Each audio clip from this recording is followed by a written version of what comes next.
ICO. Mysterium, good investment. Mysterium, cryptocurrency. To the moon.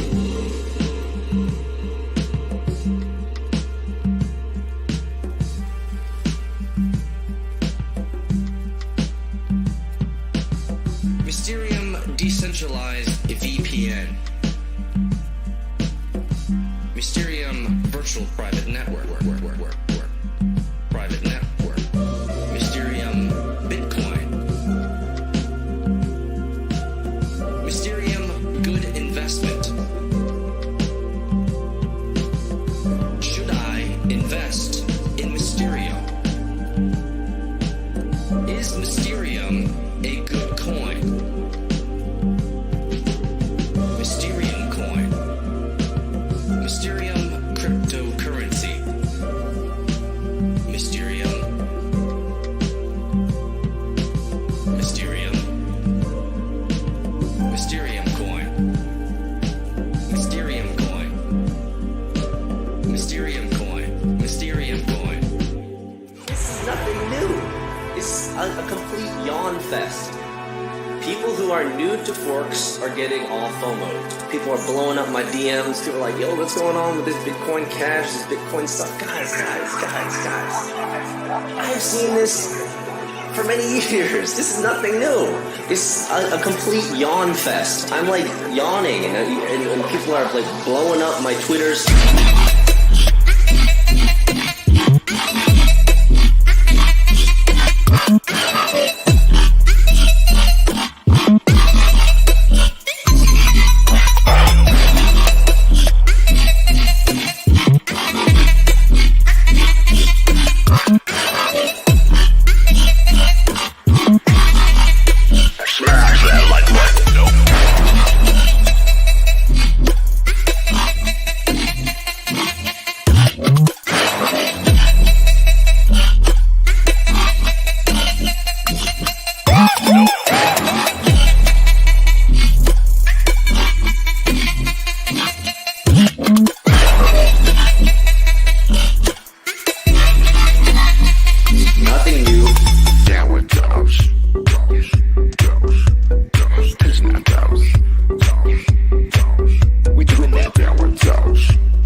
I've been telling you guys this for years.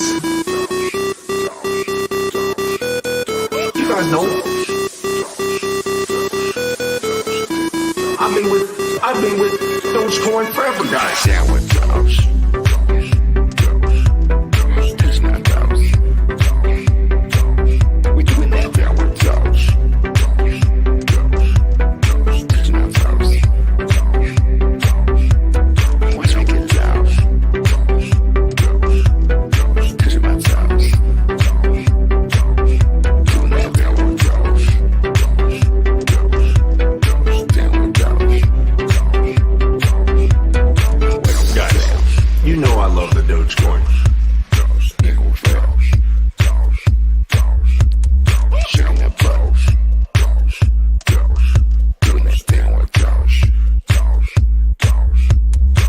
I mean, it's Dogecoin.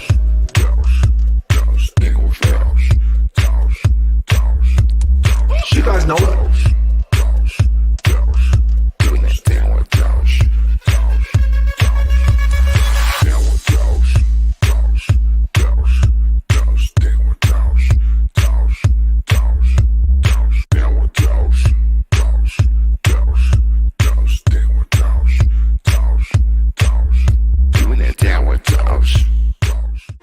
What was that?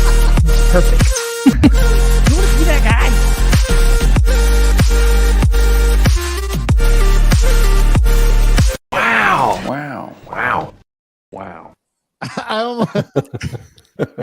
That's a trippy. Good intro. morning. Well done, Data Lord. Oh my God. Welcome to DCTV, everybody. My name is Brad. We got Coach Tamp here. We also have at the Real Data Lord. That was who brought you to today's intro. So if you hated it, it's his fault. If you loved it, we'll take credit for that. Greg is also below us. We got at Greg Chick and then at Decentralizado. None other than Jaime. So, guys, it is another interesting day. We have plenty to talk about, but I wanted to get into what's going on in the market so far. It's pretty flat. The S&P is down 0.14%. Dow's down 59 points. NASDAQ's down a whole 7 points. So really nothing moving around except for energy. Crude oil's down now down to $77 of WTI crude, which is interesting. We'll see where that goes. I think that is a bit of a bear trap, but we'll see. Bitcoin is also up 300 points, or good for 2%. That's at $16,444 per Bitcoin. How's everybody doing? Outstanding. Doing great. Of us ill a little, but we're good. I was gonna say, are we outstanding? Because you sound like shit, my friend. A little under the weather today. Wow. But you know what? It never stops. The crypto machine and Bitcoin never stops. So neither should we. Very true. 24/7. This is very true. So as I'd mentioned, Bitcoin's now at $16,444 per Bitcoin. And so we're going to be talking a little bit about regulation and President Biden now getting in on the action as far as that's concerned. And not necessarily a bash Biden fest, but it's more like, how can we do this properly as far as regulation? If you are in cryptocurrency, I've been in cryptocurrency for a while, most of you would actually encourage some sort of regulation. And that's where a lot of institutions are looking for as well. So we're not going to kind of get into a we should not regulate anything conversation. In fact, we want this, but what's the right path? And that's going to be the conversation that kind of leads today's show. But before we get into anything else, any comments on just the price action of Bitcoin? We saw it at a 2-year low just earlier on this week. Any sentiment on this, guys? It's still where it belongs at the moment until there's clarity of regulation. Sam Bankman-Fried, all these pieces, like everything else in the markets, is just going sideways. And even Vitalik, one of the founders of Ethereum, said, big news must be coming soon because everything's just holding in a pattern at this moment. So we just got to wait and see. Yeah, I think we're doing the downward doge for a little bit. And I think that's okay. I think there's certainly going to be some ups here and there. But I think there's such little space, between 12 and 16 that we have to just figure out what actually has holding power. So I think people are going to flirt with that line. I think you're going to see whales kick it here and there just to see how low it can go and where it will bounce back. But yeah, here's 12. Here's the I'll show this. This is your setup, Jaime. Yes. This is the weekly chart on Bitcoin. And you can see that it's well below this lower fib line. Yes. It's sitting at 16,400. Are we still on track? I think that Yes, we are. I still am. I think we're still on track to sitting 13.8 at best. Absolutely. Worst case scenario, it could do a run up to that fib line just to test it as resistance. At 24,000. Yes, sir. But very likely, we should see a move down to that baseline. But it all depends on how this regulation and all this push going on with the SBF wind down goes. It will dictate what direction it is. But there is quite a bit of weakness in the overall crypto market.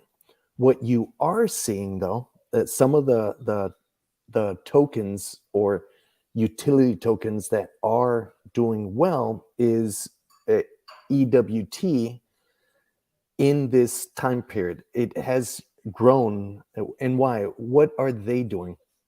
They're the ones that are going to validate ESG for Bitcoin mining and anything to do in the energy industry, they're the ones implementing solutions, real world solutions to it. So you see that. The other one that's doing quite well is QNT, which is Quant. They're the ones that are providing the base for the CBDCs. They're the blockchain that's going to be used for CBDCs, the implementation of it. And TWT, which is the one right below it, is another one that's doing quite well, and they are the trust wallet token. If you notice, despite this whole disaster that's been going on, look at the chart itself. It's quite strong. It's pushing up. And the reason why is because the initial proposal by Sam Bankman-Fried when he was launching FTX and presenting it to Binance and everyone else was they're going to generate a wallet that you can do anything and everything in crypto with. And that's how they got the initial funding for everything. Well, this one, Trust Wallet, is now pushing. They're already launching payment systems that where you can actually use your tokens and pay for coffee and do the conversion for you. So you're seeing movement, upwards movement in real world application tokens as we move forward. Regulation will only strengthen these tokens versus others that have had CEOs or have done dubious transactions in the past. Because here's the big kicker: if all of these tokens are considered securities, that's when you're going to see a big tumble down. But the others, like these I had mentioned before, that are actually executing, but clearly assuming that they will become declared as securities, they have a better chance of survival when the reckoning comes of legislation. So you're seeing what you're seeing. There's setups coming up to where some of these will thrive in the next release of regulation, and some of them will fall in that next release. So it's an interesting time we're in at this moment. Yeah, I'm like Trust Wallet. Obviously, if you guys aren't aware, is connected to Binance, and I was unaware of actually just how well this chart was doing. It's pretty crazy to see the movement on this when the rest of crypto is taking an absolute dump. Absolutely, and that's the importance. It always highlights that is the research that goes into this to understand what is this token doing. Is it real world or is it fluff? Is it a me too? Ethereum's doing it, this guy's doing it, so me too? Or are they actually leading and establishing solutions that are used in the real world? Right. This is one of those examples where they're actually executing on the initial vision Sam Bankman-Fried had proposed for FTX. They're actually doing it. Yeah, a lot of this chart though right now in its current action is people fleeing from FTX. If they were able to get any money out, or people who are just scared in general on smaller exchanges going to a bigger exchange like Binance, and thus getting a trust wallet as well. It's highly recommended, but the issue with this is also that it's still a centralized exchange. So even if the chart looks good, even if the price looks good, even if CZ is saying all the right things, you are a single point of failure that can go wrong very quickly. So you just need to allocate your money in the space accordingly. Don't have everything on Binance for any reason whatsoever. And, with all the real world use case scenarios coming up, I'm going to argue that that's where we have the most growth to go, because I don't think we can have real world pay for your coffee, pay for transactions, use cases with crypto without some sort of a stable coin. And then you come into the issue of, okay, well, how do you decentralize a stable coin? That question is still trying to be answered. There is no answer to that yet. There's ideas, but there's no solid answer yet. The most solid answer we have right now, Tether or Circle or any of the like, are very, very centralized. So now, again, you're playing in both pools of centralized and decentralized. And, as long as some part of the chain is centralized, then it's all centralized. You can't be decentralized with a centralized point. So we're still working on all this sort of thing, and it's still an experiment, right? So that the- rate. with y'all in regards to the regulations with SBF out, who's the next crypto darling for the legislators? I mean, Darling, as in to leverage like they did with. Who's going to be the main influencer? Who's the next FTX? but that's the thing. It'll be the same wolf in different clothing. You know, who was it for Mount Gox? Who was it for Binance? Who was it for FTX? You know, like Yawn knows? Fest. Yeah. As Who long as knows? there's centralization, that's the concern. We've brought it up multiple times, Greg, is the fact that there is one individual.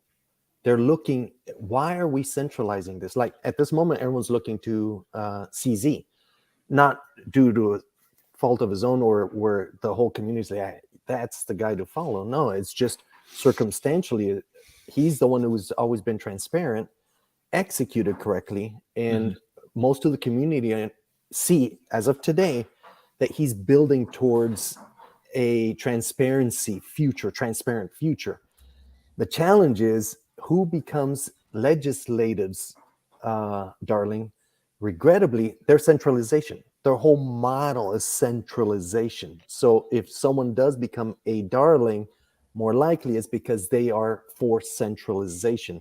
What's the problem with centralization is the fact that you have one head, one corruptible top that can be eliminated or corrupted to do exactly what SBF did. It's sending all his funds out, contributing to all parties, and now and him pushing legislation behind it. So it's almost like buying the legislation so they can moat themselves as the global darling in this case. So that's kind of my point in asking that question, right? Mhm. What do we need to do to prevent? What can we do to prevent that from happening? Right. One thing, if we are going to accept legislation to be legitimate, everybody who received money from SBF should return it. Because guess whose money it was? It wasn't SBF's. It was the investors. It was the clients. It's their money. Everyone holding the bag. Yes. And now these guys that received all this money on all parties, I'm not going after one. I'm saying anybody who received any money from this scam that occurred and they're pushing legislation should return it to show fiduciary responsibility. We put politicians there to protect the people, for the people, not take it. And now, guys, we're putting this yoke on your shoulders. You've lost your funds. And now we're going to complicate this whole thing to, how can you be a good father if you don't feed your children or return things that belong to the people? It's insult to injury at that point, honestly. Yeah. We're going to get into this conversation a little bit more as far as what needs to happen, what we feel like needs to happen as far as regulation is concerned, and who we think should be championing this whole campaign as far as regulation in crypto and the like later in today's show. Before we get into any of that, though, I want to make sure that you guys are hitting that subscribe button. We're simulcasting right now on DC TV as well as our Twitter profiles, but also on Own the Chaos. I see some of my Own the Chaos. I see you, Troy, popping in. Some of my Own the Chaos peeps. So make sure you guys are subscribing to this as well as we're simulcasting there too. If you're watching on one of the other channels other than DC TV is our main channel for all things crypto. Go ahead and hit that subscribe button.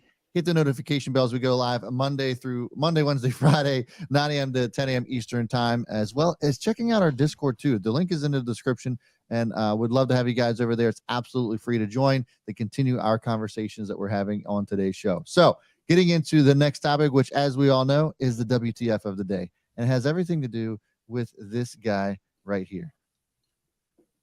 Guys, you'll never guess. It's a Florida man. Florida, What's I was cooking? Good about to looking? say it. So this guy was fleeing police at 110 miles an hour. He was being so he was driving with a suspended license. Apparently was courteous enough to yell, "I'm sorry," as he darted in between vehicles across the freeway. He decided to play Frogger across I-95 after he was stopped for speeding, and Brevard County's Sheriff's Department said that in a release on Facebook on Friday. They were quoted as saying, "The good news is that Siebert yelled, 'I'm sorry.'" This is Zachary Siebert.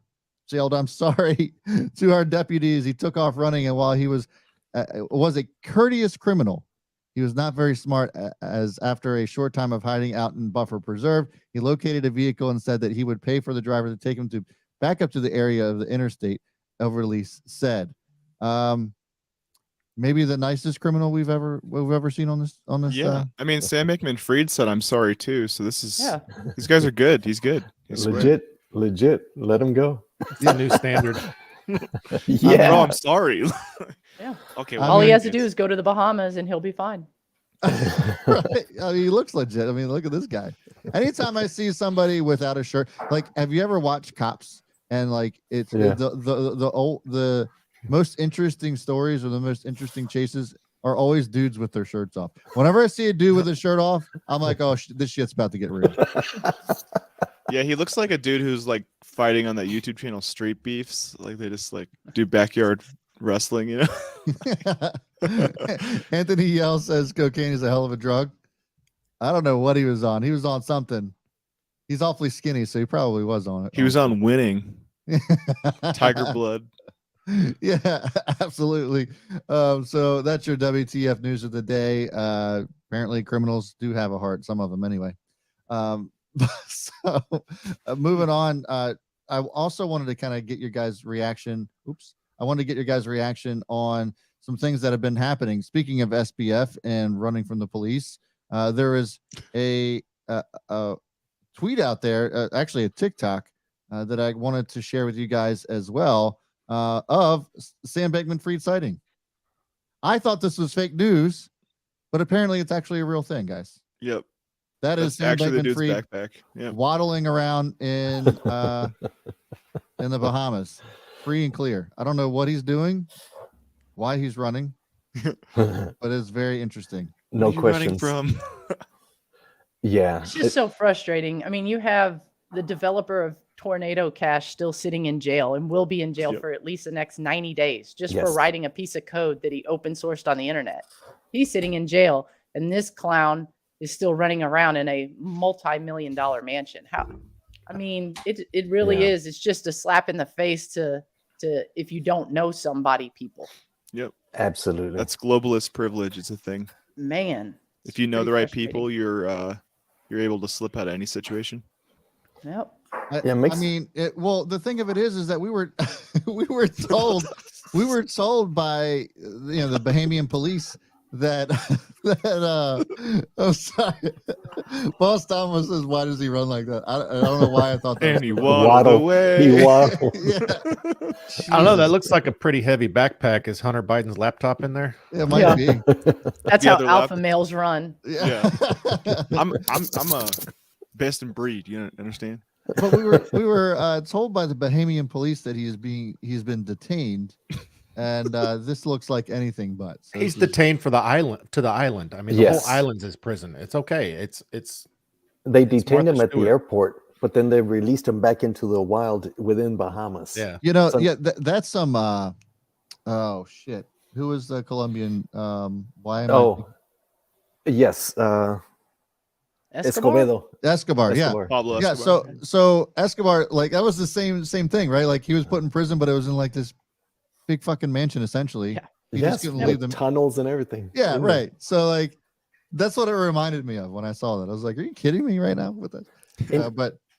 But anyways, you're also seeing that he stated that Bahamas themselves stated, okay, all the funds, we've secured it. And yet now you're seeing this huge dump of Ethereum into the market, which is creating downward pressure into the market itself. Everything's just fishy about all this. Like, he is not grabbed. No one in our government is even making an effort to get him, secure him. They just cited him for December, but there he is running or waddling, So this is actually one big reason, guys, that whenever we've been reporting on Sam Bankman-Fried's news, that we cite our sources, because we are not reporting this. We're pulling this from other areas, because to your point, Jaime, we originally were told that from sources that Mhm. 750 million or 750 million dollars was the what was the total amount in assets that were actually liquid, and so that the Bahamian police actually apprehended that. But then it comes out on the bankruptcy balance sheet that there was actually around 1.4 billion that was in cash and equivalent. So that to me is just more more shadiness. Like, well, which is it? Like, do you have? I mean, that's double what we thought you had essentially. So like, what's going on? What's the real story here? And obviously, things are going to continue to develop. It's still early, but that's a huge discrepancy. That's a huge miss on their part. Obviously, I wouldn't imagine the Bahamian police have all the state of the art equipment and that they have an excellent force over there. But still, just I don't know. That just a lot of it just seems really shady. It What does. happened to that little doggy door? You slide the tray in, and they have to, Right. Yeah. Here's your food, boy. Yeah. So in the fact, in how facts change, like statements, clear statements are made. He has been apprehended at the airport, and then all of a sudden he's free. Yeah. Or we have taken the assets. We forced him to move it into this wallet, and yet it moves again. There's just so much mud in this. It's going to be. I go back to what I was saying. Return the funds, all the funds, try to make everyone whole. We have Ray, the old Enron CEO, trying to make heads and tails and clearly telling the world, this is the worst I've ever seen in my entire life. And by the way, he's getting paid, what was it, $1,300 an hour? That's a ridiculous amount, yeah. An hour to Good do gosh. this. Well, the money's not the point anymore, right? Yes, but holy moly. And yet all this mud is being flung everywhere. It's a shit show, guys. And guess who's paying for this? Bitcoin and the crypto industry and everybody who's been doing their homework about this. And of course, the scammers who should be paying for this, but not the people who are committing these fraudulent events. It's the same as the taxpayer, though. It's that same idea of just like there's some people who are above the rules of the game, and then there's some people who have to pay for it. And so that's why, like, we believe so strongly in decentralization, because if something's decentralized, then you don't answer to anybody other than yourself and the person you're doing business with. There's not a middleman. And so, like, that's why it is so important that people do start valuing and building, decentralized infrastructure, because otherwise we're all going to get taken for a ride and we don't know where it's going. Absolutely. Yeah, for sure. So we're, as promised, guys, we will be continuing this conversation, but getting deeper into the political realm as far as regulations concerned and cryptocurrency, as this is really coming to light. I also want to make sure that we're letting you guys know we're not trying to show bias to any one side or the other, but Joe Biden was pretty adamant on creating some sort of regulation for cryptocurrency, and we're going to have a lot of questions and concerns. We're going to discuss them here on today's show, but by no means are we saying that it is one side's fault or the other. I think that it is all politicians that really don't have a clue what's going on. But we're gonna dissect this a little bit, because there are some that may have a little bit of a glimmer of hope for our space as it comes to regulation. We're gonna get into that in just a moment. But before we do, I wanted to get your guys' reaction on what's going on with Kanye West. So, if you guys recall, Kanye was dropped by Adidas, went from being a billionaire worth $2.2 billion to less than $1 billion. Because of some anti-Semitic comments he made on a podcast a few weeks ago. And so he made some interesting comments that has been flying around Twitter. And I want you guys to get your reaction on this, and let me know what you guys think about it on the other side. Let's show this here real quick. I went from being a multi-billionaire to not being able to use my Apple Pay. 4 nights ago, I couldn't use my Apple Pay because somehow Adidas was able to legally go in and freeze my money. And when I see this, I think, well, if this could happen to me, this could happen to other Americans. And for what? Good question. I believe he self-identifies as Yay. Yes. It's true. But bottom line, he is pulling up that point. If someone crosses someone else politically or whatever the reason, Mhm. we're not supporting or again. It's just the fact of the matter that someone says something and all of your value is frozen. Yep. Does wrong think lead to a loss of your constitutional right to property is the question. Absolutely. The fact that everything can be taken from you by Is a it- third party. Is it any different than the PayPal policy? Absolutely the same. Yeah, Yep. it is. The exact same. Exactly Yep. the So same, Greg. you The don't think like authority we to do, and we say- take away your rights. Yeah. Who's the authority to say misinformation?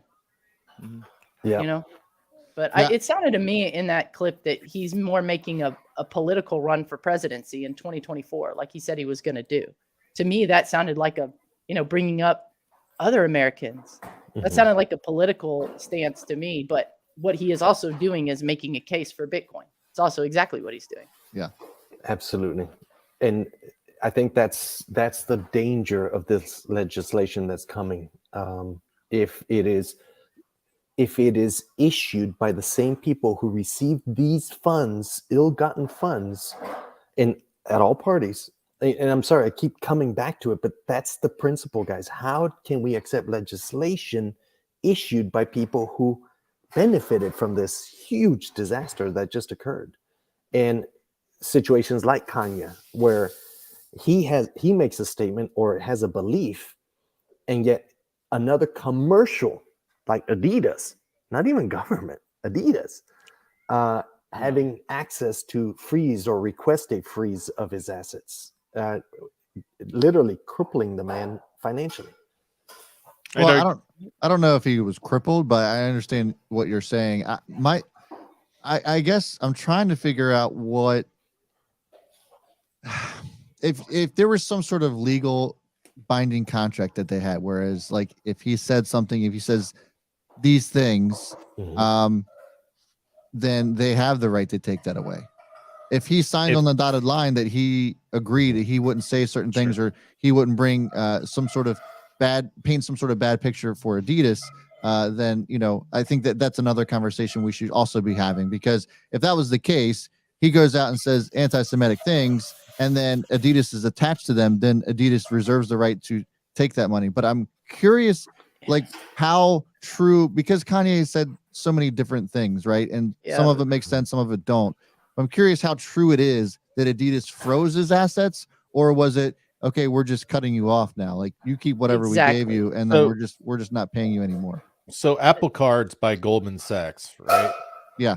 Is Apple Pay also run through them? I don't know for sure. Adidas has the right to pull their sponsorship for whatever reason they deem is damaging to the brand. I guarantee you that's in the contract. Yeah. Contract. Now, what Kanye said is that Adidas froze his bank account, the whole thing. Does that mean Adidas money mixed with other money in a single account? Does that mean they just froze an account that was only for Adidas payout? Those things are need to be known. Yeah. But he still makes the point altogether that if you get in bed with somebody, whether it's Adidas or the federal government through a CBD, through a digitalized coin, said organization has the power to freeze an account when it's centralized like this. So we're looking at these government stable coins that want to come out, whether it's through Ripple or whether it's through whatever token, Jaime would just brought up. Like, you've got to understand that once you go digital with your currency issued through a federal government, they can do this to you at any time for any reason. Oh, you were 3 cents off on your IRS taxes. Freeze your account. Oh, we saw you went to this strip club. We don't like that. Freeze your account. Yeah. We saw you made this transaction with an old vehicle that's not properly filed with our Department of Transportation or whatever. Freeze your account, right? Just Adidas aside, that's what's going to be happening in this space in the name of regulation, in the name of protection, if we don't figure out a decentralized stable coin at some point. And that's what a lot of people are working on now. And it is not easy. There is no clear answer. Otherwise, it would have been done. But these are the things that you need to think about. Bitcoin is immune from all this. As long as you have your seed phrase, Bitcoin is immune. That's why it's different. But DeFi is the future in terms of usability in everyday life. So again, we're marching forward trying to figure this out. And in the meantime, you're going to play a whole lot of centralized games that can burn you bad before we finally get to the end answer that works. Yeah, I agree completely. So help me understand this. There are Bitcoin maxis out there that say that it's Bitcoin and nothing else. So if by what you're saying, Tamp, as far as, and I don't disagree with this, I'm just asking the question. If what you're saying is true as far as ease of transactions and how difficult it is to actually buy and sell things with Bitcoin, and that's not going to get any better, what would a Bitcoin maximalist say to something like that? What's the argument for just being Bitcoin and nothing else? Their answer currently is one Bitcoin is one Bitcoin. They don't give a crap about anything else outside of that. But like, as far as like buying I can't go buy a cheeseburger with Bitcoin right now because it would cost more money than the cheeseburger itself to do so. Would it not? You can. No. It's just not fiscally smart. With with like side chains, like the Lightning Network. Right now. There are videos out there of guys. I think it's in Dubai where they're going to McDonald's on purpose to go buy a Big Mac. Yeah, they use the Lightning Network. Yes. But again, it's an adoption issue. Lightning Network works, but it's kind of like, think back to where when we just started doing credit and debit cards. Like I was around when there was none of that. There was only cash, then checks, and it took forever for you to write that shit out. Then you had these cards. And there wasn't just digital readers right away. You had to put this in this big crunk thing and carbon copy and all this stuff. Like that's where the Lightning Network is. You can do it, but you have to find a business that's willing to use these new credit cards and get this machine where they slide a number and act like that's money. There's all these mental hurdles that businesses have to go through. And it's not just businesses, it's whole communities, right? Like if you want an entire community to use a certain crypto or to go digital, there's an adoption curve that takes a long time. And we're in the middle of that adoption curve right now. And I happen to believe that it is, once community is entrenched in cryptocurrency, that is when our decentralized stablecoin will actually work. Whether it's an algorithmic form or another form, you have to have a community that's willing to use a certain currency before said currency can be decentralized, because the other way around, it just gets swallowed up by actors that don't want that to come through, right? There's a perfect example of the whole Luna debacle. I mean, UST was this close to being able to be used just like a PayPal or a Venmo credit card. But instead of through your bank, it was going to be through a crypto blockchain. It was this close.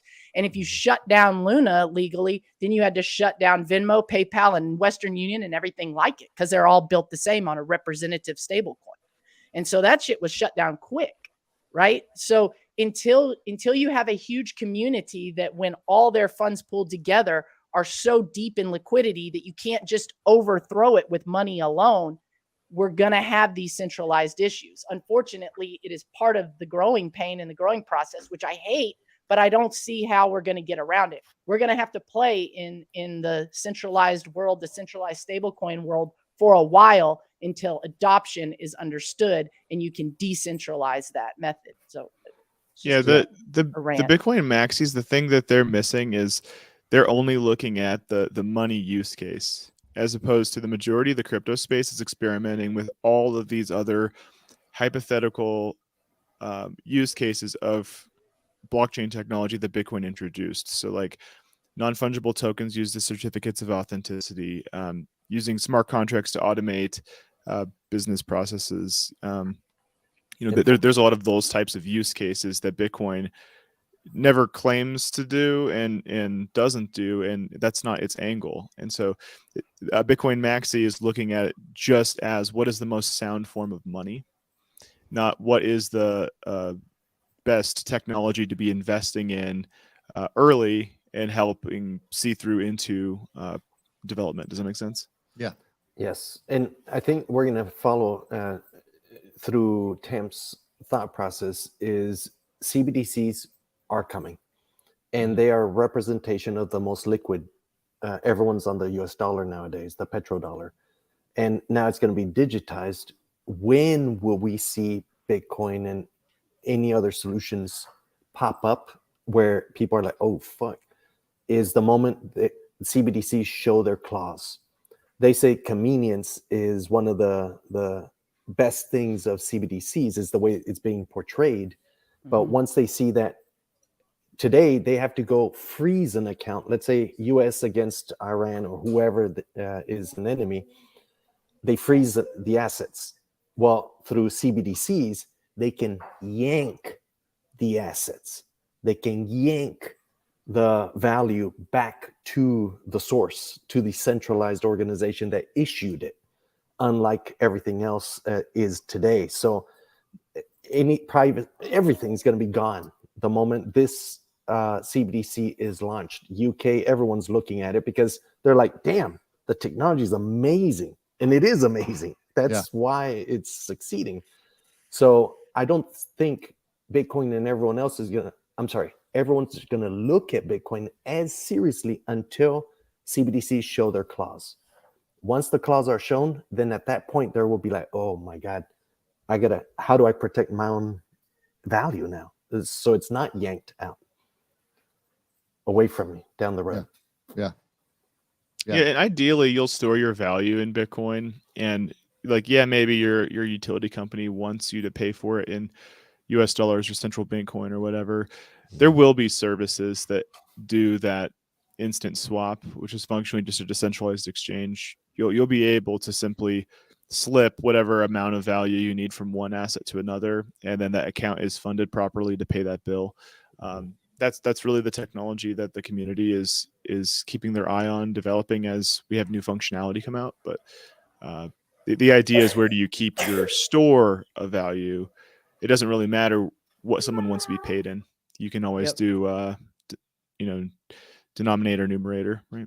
The ultimate backdoor by the government, and FTX has just made it really loud. So people, even if they don't understand it, will have at least heard this before. But the ultimate backdoor of the government is to have slid into the banking system and into users' interfaces without them even knowing, right? So we use our credit or debit card thinking it's just business as usual. And on the backside, the government has all that basically denominated in a digital token that they are now tracking.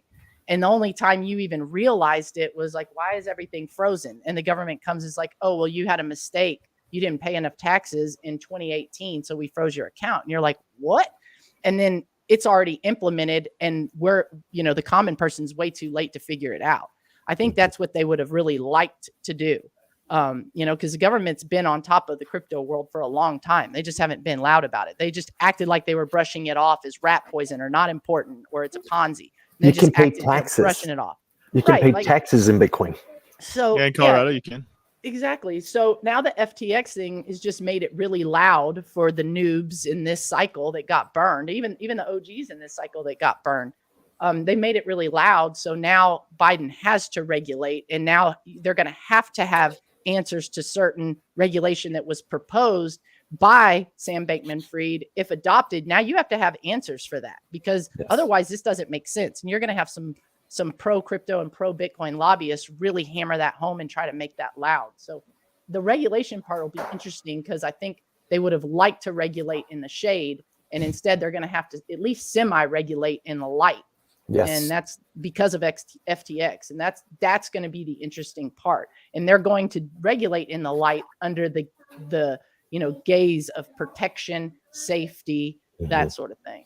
Which is a good segue into our next topic, guys. So make sure that you're hitting that subscribe button, hit that notification bell, and that like if you're enjoying the stream so far. We certainly would appreciate it. As well, if you want to continue that conversation, make sure you do so over our Discord. It's absolutely free to do so. The link is in the description. Would love to have you guys hang out there in our community. We're growing strong every single day, and we certainly appreciate those who are already a part of it. So let's get into this, guys. The G20 summit is going on. President Biden comes out and says, hey, cryptocurrency needs more regulation. La-di-da. We all know the answer. We all know that. But let's get into exactly what's going on. And I have a lot of good questions for this, guys. So make sure that you're staying tuned. But according to a G20 statement issued by the White House, the leaders of the largest 20 economies in the world agreed in a recent summit in Indonesia that there is a need to advance regulations in the crypto space. They're quoted as saying it is critical to build public awareness of risks, to strengthen regulatory outcomes, and to support a level playing field while harnessing the benefits of innovation. The group is throwing its support behind the efforts of Financial Stability Board, FSB, which is, and we've talked about it on this channel as well, which has recommended a framework for the international regulation of crypto, saying that the digital assets and intermediaries that perform the same function as their traditional finance counterparts will be subject to equivalent regulation. And my question to this, guys, to lead into this is, everybody now, because of FTX, as far as leaders are concerned and lawmakers are concerned, are talking about regulation. Oh, we got to create laws, what have you. But this obviously is a reaction and not being proactive about this. And this is something that we've been calling for quite some time. And now it just so happens that when everybody loses a shit ton of money is the time to actually create laws on this. And I have concerns about this, just as somebody who's still relatively new to the space, is that we're going to create laws for the sake of creating laws and not actually look into what is actually going to be productive and what's going to serve the people who are, investors of cryptocurrencies and exchanges and what have you. And so that's kind of one of my big concerns. That being said, are there actual leaders in Congress that can speak out for those of us who are in the space, in this industry, that actually know what the hell they're saying? Because Joe Biden obviously has no idea about cryptocurrency and what it actually stands for and what it actually even does. I'm sure he has no idea what a blockchain even is. We've heard leaders, Prince Charles talked about Bitcoin and had the things that came out of his mouth. We had it on this channel too, had no idea what he was talking about. So that's my question, is like, is there actual lawmakers out there that know what they're talking about, that could provide some sort of productive conversations for regulation? Or are we really in serious trouble as far as this is all concerned? I don't think that's the goal. I think the majority of people in the government don't really care about landing in the right place for the cryptocurrency community. What they care about landing in is a posture where they can get some more funding for their projects. So, I think it's all about making sure there's some, rules in play that can make sure that they get an increase of tax revenue.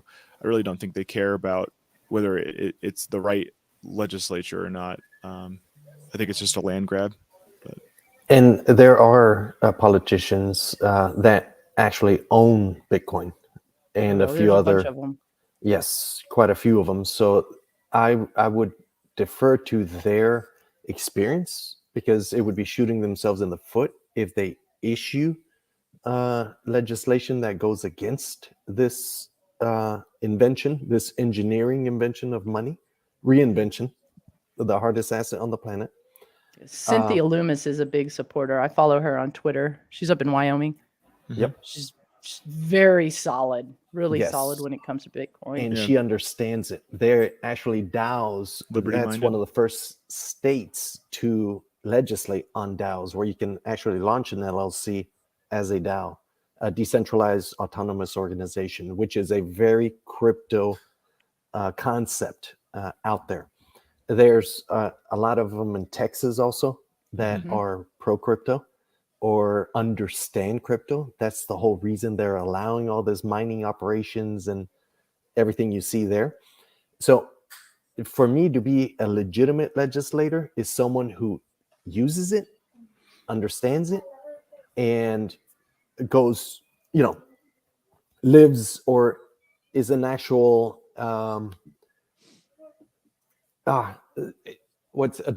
adopted it, so actually understands what it represents and how it works. Yeah. Everybody else, go ahead. No, I disagree and continue. Yeah. Everybody else are trying to apply old archaic banking principles of IOUs or old banking into this new concept of hard money. So those are the ones, and FTX is the perfect example. They were trying to moat themselves to issue this legislation. So unless they return on everything, all this money back, so by people who were hurt by the FTX's actions, which was outright fraud, how are you going to legislate? With what authority are you going to legislate? Well, if they're you your do not. daddy. That's the problem. You got to ask your daddy if you want allowance or not, and that's the posture it's kind of taking. So, I think that you also have some states like New York who are putting like a post-mortem on proof of work mining because they want to, hold a specific virtue signal for green energy and whatnot. So, like, I think this is a state by state basis. I don't think the federal is going to land in a very good place because the federal government does not like Bitcoin. It does not like anything that they can't, properly control. And so they either have to do two things. They either have to do one, get some centralized infrastructure in between the decentralized assets so they can abstract it and be in the middle, or two, they're going to set up their own, flavor of, Bitcoin. And it's just like buying, the Walmart version of like Pringles or something. It's like, see, these are good too. You like these? It's like, is it the same? Is it? Absolutely. In this post you just put, FTX executives gave to everybody. So in other words, there are donations.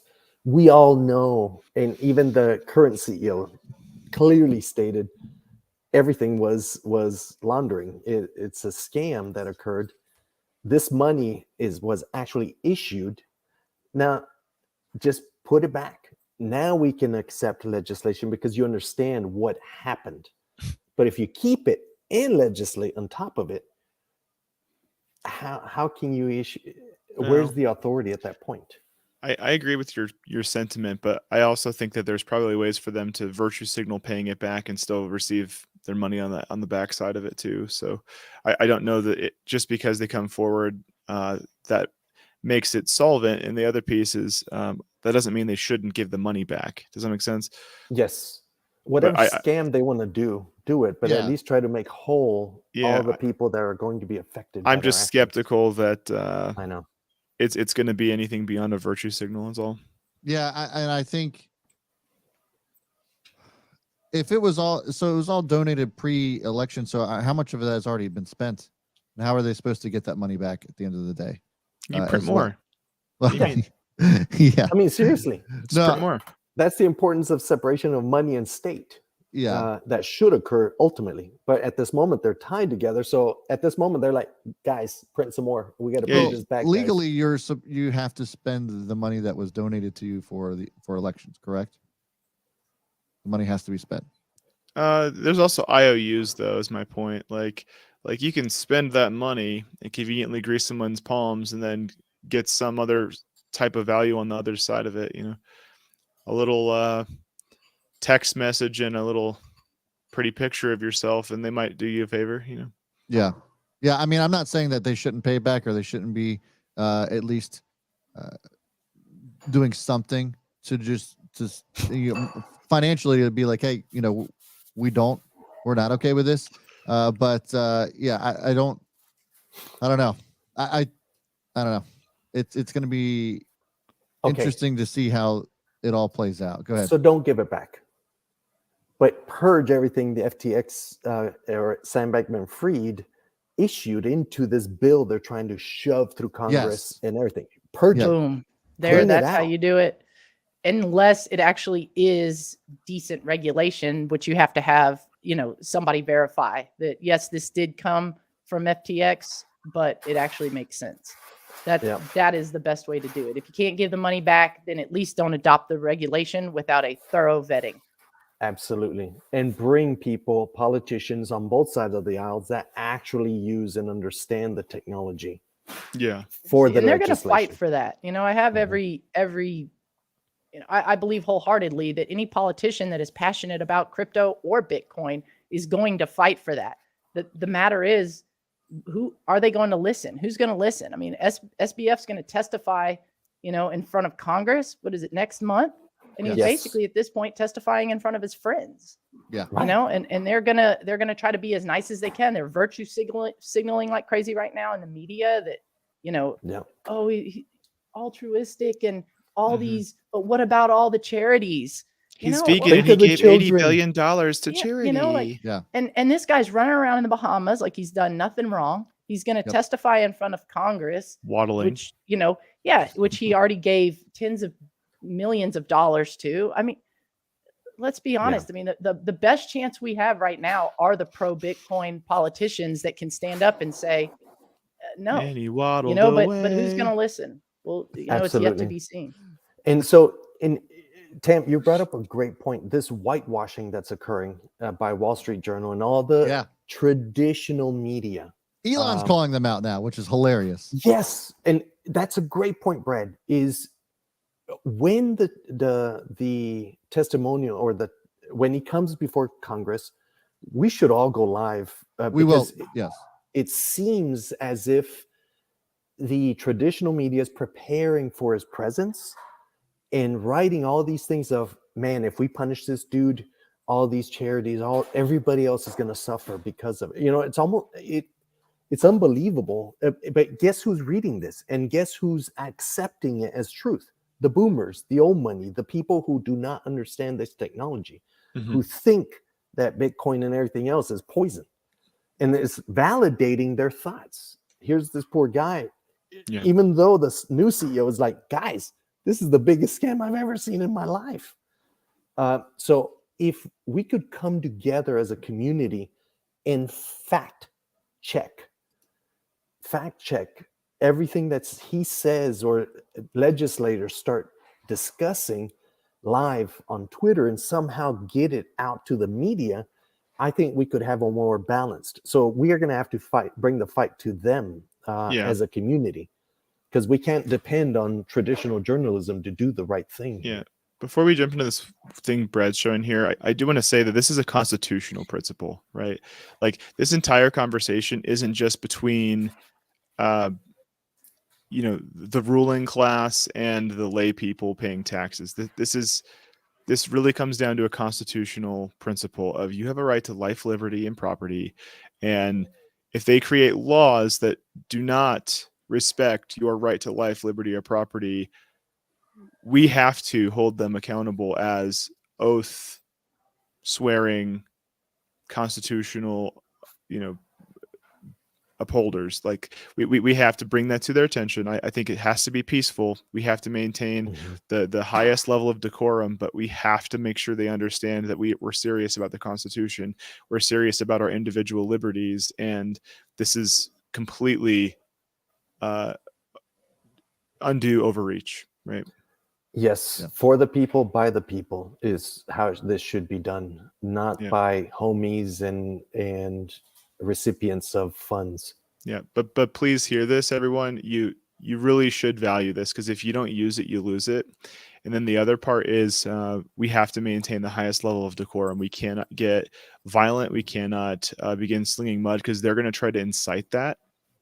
And we can't play that game. We have to maintain the highest level of decorum. Yeah, absolutely. And this is what I wanted to bring up. So just to tie in our conversation. So this is from the Wall Street Journal, as you were mentioning, Jaime, that they had a headline that said FTX failed because Sam Bankman-Fried supporters lost confidence in him. That's why it failed. Maybe, and the follow up or the subtitle was that maybe how Donald Trump finally crashes and burns too. And then Elon actually amazing says, yeah, that's definitely not the reason it failed. And he ended up citing community notes. And this actually was a community note from Twitter itself. Says FTX is bankrupt because of a complete failure of corporate controls and such a complete absence of trustworthy financial information. Not what Wall Street Journal was saying, because they lost confidence in him. Yes. That is the purest example of what you're talking about, Jaime, in that the mainstream media, and like I'm never one. People who know me, those of you watching on Own the Chaos, I'm never one to like go ape shit on this kind of stuff, but this is just blatant. Like, yes, this is just absolute blatant, propaganda. It's just mind blowing. And Elon coming and I don't want to say being the hero, but just calling people out for their bullshit is exactly what we need. And this is why Twitter is now their daily active users are now breaking records day after day. Historic records. Because people are tired of the bullshit. And this isn't a left or right thing, guys. This is just what's the fucking truth. And it's just finally refreshing that we have one of the world's most powerful men actually standing up for those of us who actually care about this. Yeah, Yes. it's about intellectual honesty at the end of the day. Like this gets back to classic liberalism, which is the Socratic method. This is people sitting at a table, discussing their ideas, discussing the merit of the ideas, and still respecting the person across the table from them. And so it is disingenuous to put this much spin on something said in plain language and then try to convince a ton of people that your spin, which has nothing to do with the original topic, is the reality. So I think that as a principle, and this isn't a give Elon high praise. This is a matter of let's make sure we are, as a community, as a global community of intellectuals, being intellectually honest. Let's cite our sources. Let's discuss according to this specific experiment. Here are the results. Let's not say that there's the science that you can't question. There's the findings that you can't question. That's where we begin to deteriorate in our understanding. Yeah, absolutely. And build towards a better future. I mean, this dirt and this garbage is occurring on both sides of the aisle. Yeah. So that's my biggest concern is, okay, how do we as a society who put these men and women in power by our votes, or however it happens, how do we keep them honest and accountable with fiduciary responsibilities to the very people that put them there? That's, I think, the biggest challenge we need to reach, or solution we need to reach, through our active engagement of what's going on, either through Twitter with Elon helping bring that voice to the global community. Is that transparency, always respecting, but at the same time letting them know, guys, we got to come back to the roots of why we're building a society nowadays. Yeah. Yep. Absolutely. Good stuff. And I just had to share this. This is actually at the Twitter HQ hashtag Stay Woke t-shirts. Yep. This is in a closet for real. This is exactly why people hated Twitter. Yep.